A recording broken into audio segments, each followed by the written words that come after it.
Welkom terug maats, vandag gaan ons nog 'n gediggie leer. Gogga. Onthou maats, wanneer jy 'n gediggie voordra, moenie haastig wees nie, praat stadig en duidelik, sodat almal mooi kan hoor wat jy sê. Wys ook emosie op jou gesiggie en wissel die tempo.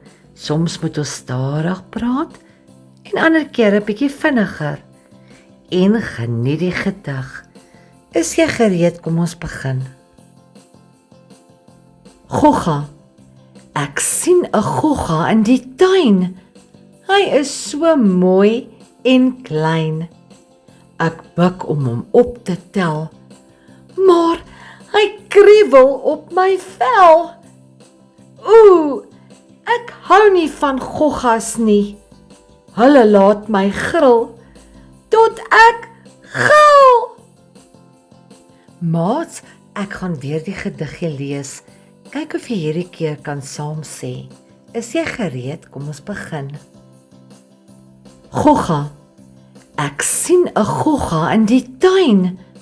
Hy is so mooi en klein. Ek buig om hom op te tel, maar hy kriebel op my vel. Ooh, ek hou nie van goggas nie. Hulle laat my gril tot ek gil.